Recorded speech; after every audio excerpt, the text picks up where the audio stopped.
Hello students, I am Bhanu sir. बेटा आज क्या करेंगे अपन इंटीग्रेशन के टॉपिक को आगे कंटिन्यू करेंगे।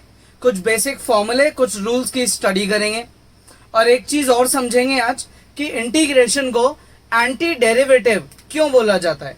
एंटी डेरिवेटिव वर्ड का मतलब हुआ डिफरेंशिएशन का रिवर्स प्रोसेस। देखो बहुत इजी सा लॉजिक है।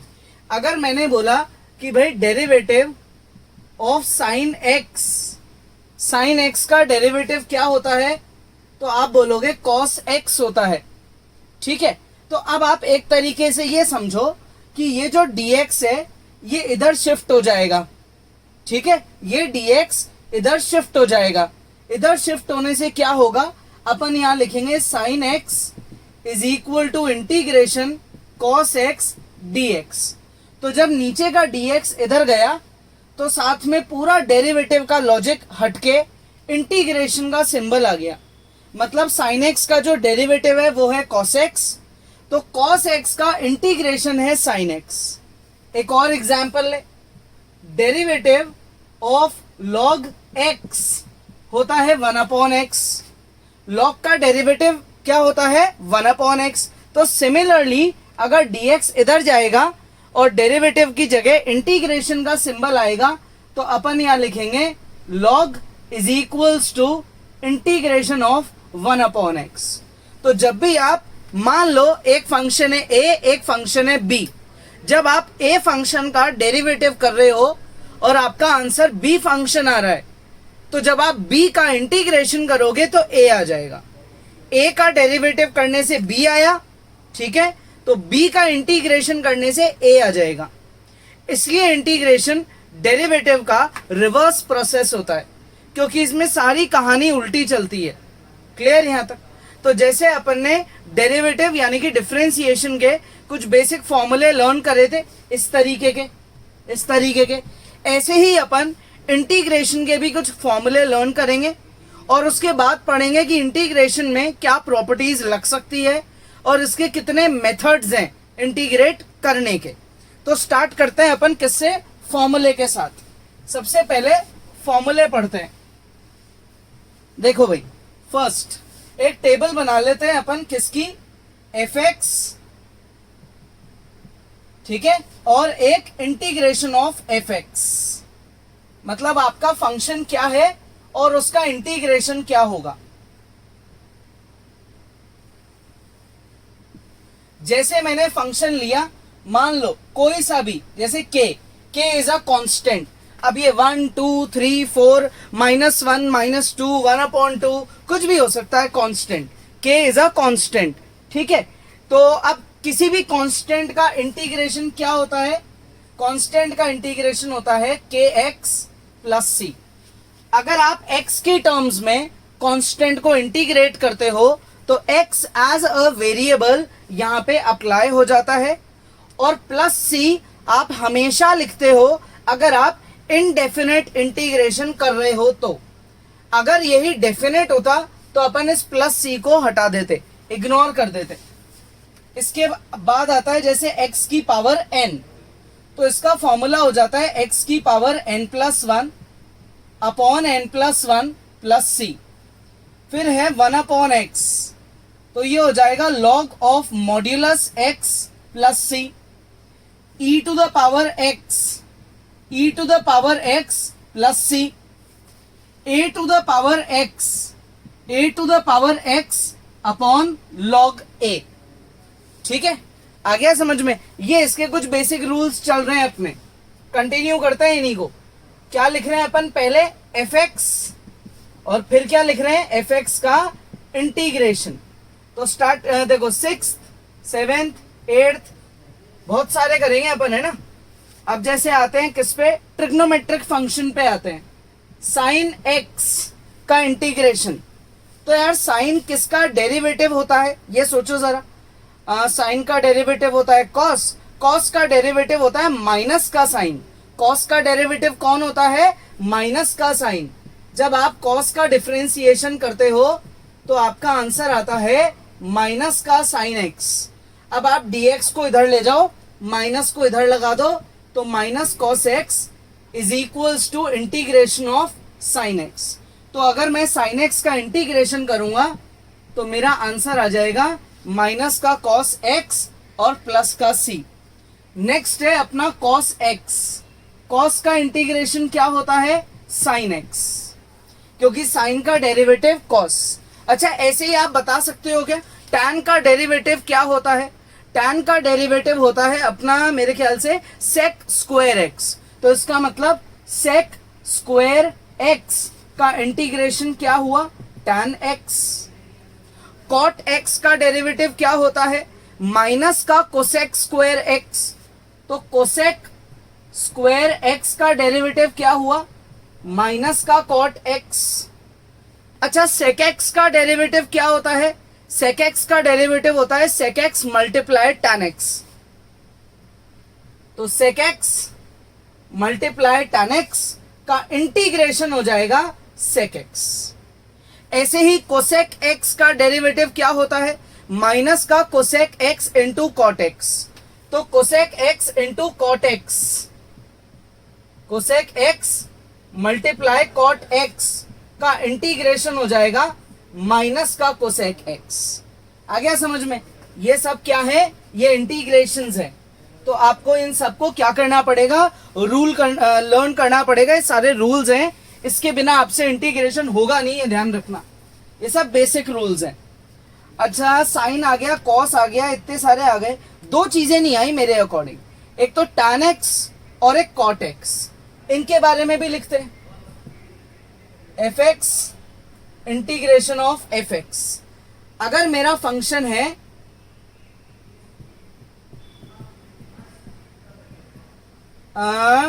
टैन एक्स, तो टैन एक्स का इंटीग्रेशन क्या होता है? टैन एक्स का इंटीग्रेशन होता है log modulus sec x plus c, obviously लगेगा। अब मेरा फंक्शन है मान लो कॉट एक्स, तो कॉट एक्स का इंटीग्रेशन क्या होता है? ये होता है log modulus sine x plus c लगेगा। फंक्शन है सेक एक्स, तो सेक एक्स का इंटीग्रेशन क्या होता है? Log modulus sec x plus tan x. Next मेरा फंक्शन है कोसेक एक्स, तो इसका इंटीग्रेशन क्या होगा? Log of modulus cosec x minus cot x. ठीक है, आ गया समझ में? इन सब के इंटीग्रेशंस हो रहे हैं। अब ऐसे ही कंटिन्यू करें अपन किसके साथ? इनवर्स फंक्शंस के साथ। Inverse functions, inverse trigonometric functions, ये मैंने आपको ट्रिग्नोमेट्रिक में इंट्रोडक्शन दिया था। देखो, साइन इनवर्स एक्स का डेरिवेटिव क्या होता है? साइन इनवर्स एक्स का डेरिवेटिव होता है 1/√1 माइनस एक्स स्क्वायर।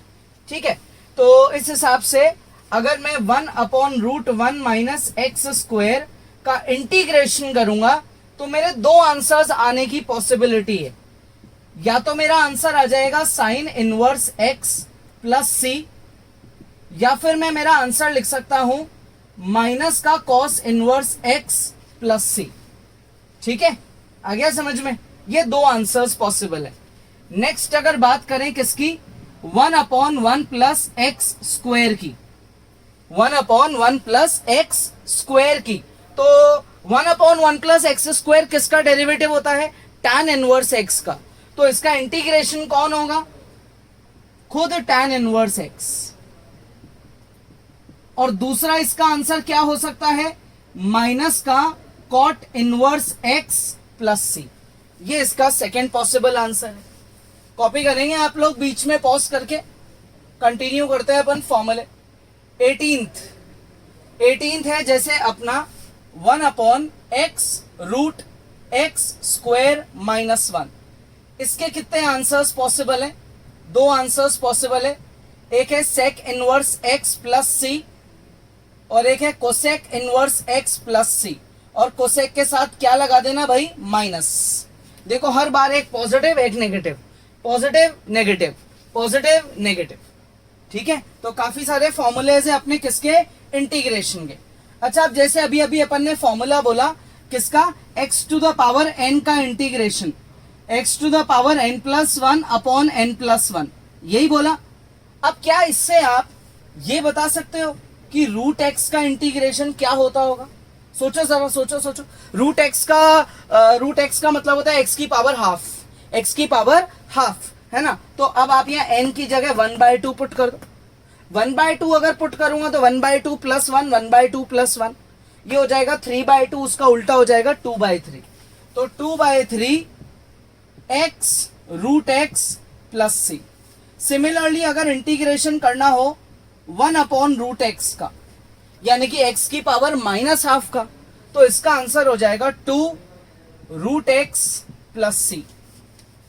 ये अपन ने अलग से क्यों लिखे हैं, क्योंकि ये बहुत काम आते हैं। तो बार बार एक एक फॉर्मूला याद रखना अननेसेसरी टाइम वेस्टेज है ना, तो इसलिए अपन डायरेक्टली लर्न कर लो। अच्छा, एक और चीज ध्यान रखना आप लोग, अगर आपसे कभी भी पूछ लिया जाए कि भाई log x का इंटीग्रेशन क्या होगा, तो आप लिख देना not possible. Directly log x को नहीं निकाला जा सकता, log x को डायरेक्टली नहीं निकाला जा सकता। आगे अपन पढ़ेंगे अभी कि इसको भी इंटीग्रेट कैसे किया जाए, लेकिन डायरेक्टली नहीं कर सकते आप। आगे इसके प्रोसीजर्स हैं, by parts, partial fraction, integration by substitution, बहुत वेराइटीज पढ़ेंगे अपन। अभी टेबल के अकॉर्डिंग ये नॉट पॉसिबल है। तो अपने कितने फॉर्मूलेज हैं भाई, 20 बेसिक फॉर्मूलेज हैं, जिसमें अपने काफी रूल्स कवर हो गए। मतलब आप अब कोई और क्वेश्चन में इंटीग्रेशन में अटकोगे ही नहीं, क्योंकि इनके अलावा कुछ और आने वाला ही नहीं है। ठीक है, तो फटाफट से पॉज करेंगे, कॉपी करेंगे, फिर मैं आपको सिखाऊंगा मेथड्स ऑफ इंटीग्रेशन। कॉपी करो। अब देखो, अब बात करते हैं इंटीग्रेशन में कुछ प्रॉपर्टीज की। अगर कुछ फंक्शंस आपस में ऐड या सब्ट्रैक्ट हो रहे हो और उनका आपको इंटीग्रेशन करना हो, तो डिफरेंशिएशन की तरह इंटीग्रेशन में भी आप इन सब का इंडिविजुअल इंटीग्रेशन करके एक साथ फाइनल आंसर लिख सकते हो। चाहे आप डायरेक्ट करो, सेपरेट करके करो, दोनों मेथड सही है। अगर दो फंक्शंस या दो से ज्यादा आपस में मल्टीप्लाई हो रहे हो, तो इंटीग्रेशन में डिफरेंशिएशन की तरह कोई भी डायरेक्ट प्रोडक्ट रूल नहीं होता है। There is no product rule. लेकिन कुछ चीजों का मल्टीप्लिकेशन फिर भी अगर सॉल्व करना है, तो आगे जाके एक रूल आएगा अपन, जिसको बोलेंगे बाय पार्ट्स। ये भी मैं आपको पढ़ाऊंगा। It is like a product rule for integration. लेकिन डिफरेंशिएशन की तरह नहीं है ये कि कहीं भी जहां मन करा वहां लगा दिया। इसके कुछ रेस्ट्रिक्शंस है, कुछ रूल्स है, जिनके अकॉर्डिंग ही ये फॉलो होगा। इसलिए एक तरीके से बोला जाता है कि इंटीग्रेशन में प्रोडक्ट रूल नहीं है। एक तरीके से एक मेथड है प्रोडक्ट रूल जैसा, उस मेथड को बाय पार्ट्स बोलते हैं। नेक्स्ट, अगर फंक्शंस डिवाइड हो रहे हैं, दो फंक्शंस डिवाइड हो रहे हैं, तो डिफरेंशिएशन में क्या था, कोशेंट रूल। ठीक है, इंटीग्रेशन में कोशेंट रूल भी नहीं होता है, ये दोनों ही नहीं होते। लेकिन कुछ जगह डिवीजन को सॉल्व करने के लिए, क्योंकि अपने पास रूल नहीं है, इसके लिए अपन अलग अलग मेथड्स पढ़ेंगे। जैसे सब्स्टिट्यूशन मेथड आप पढ़ोगे, ट्रिग्नोमेट्रिक आइडेंटिटीज आप अप्लाई करना सीखोगे। एक और रूल होता है पार्शियल फ्रैक्शन, उसको कैसे अप्लाई करते हैं वो भी आप सीखोगे। तो ये कई रूल्स हैं जिनके थ्रू आप ऐसी प्रॉब्लम्स से आसानी से क्वेश्चन को निकाल लोगे, है ना। और इसके अलावा कई आइडेंटिटीज है इंटीग्रेशन की, डायरेक्ट आइडेंटिटीज। ठीक है ना, क्लियर है यहां तक। अब बात करें चेन रूल की, तो भाई इंटीग्रेशन में चेन रूल भी नहीं होता है। इंटीग्रेशन में चेन रूल जैसी भी कोई भी चीज नहीं होती है। इंटीग्रेशन में एक तरीके से अगर प्रॉपर्टी वाइज देखा जाए, तो सिर्फ एक प्रॉपर्टी डायरेक्टली हर जगह वैलिड है। ठीक है ना, बाकी ये डायरेक्टली वैलिड नहीं है। लेकिन इनको भी सॉल्व करने के अलग अलग तरीके बताए गए हैं। इसलिए डिफरेंशिएशन और इंटीग्रेशन में एक बहुत बड़ा डिफरेंस है। किस चीज का, कि भाई डिफरेंशिएशन तो हर जगह कैसे भी अप्लाई हो जाएगा, आप कहीं पे भी नहीं अटकोगे डिफरेंशिएशन में, क्योंकि डिफरेंशिएशन हर जगह अप्लाई हो सकता है। लेकिन इंटीग्रेशन के रेस्ट्रिक्शंस है, कई सिचुएशंस ऐसी आएगी जहां पे आप डायरेक्टली इंटीग्रेट नहीं कर पाओगे। जैसे आपसे कोई पूछे log x का डायरेक्ट इंटीग्रेशन बताओ, तो डिफरेंशिएशन तो आप बता सकते हो 1/x, लेकिन log x का डायरेक्ट इंटीग्रेशन नहीं आप बता सकते। उसके लिए आपको कोई इसके मेथड्स को फॉलो करना पड़ सकता है। तो ये इंटीग्रेशन के कुछ रेस्ट्रिक्शंस होते हैं, ठीक है ना। तो अब अपन एक एक करके एक एक मेथड को हाईलाइट करेंगे, उसके बारे में समझेंगे और उसके कुछ इंपॉर्टेंट क्वेश्चंस को डिस्कस करेंगे। उससे आपको क्या होगा, इंटीग्रेशन की सारे मेथड्स भी समझ आ जाएंगे और इंटीग्रेशन करते कैसे हैं, इंटीग्रेशन के क्वेश्चंस को अटेम्प्ट कैसे करते हैं, ये भी आपको समझ आ जाएगा। तो डिटेल में अपन सारे क्वेश्चंस को स्टार्ट करते हैं, ठीक है। तो आप ये पॉज करके पहले कॉपी कर लो।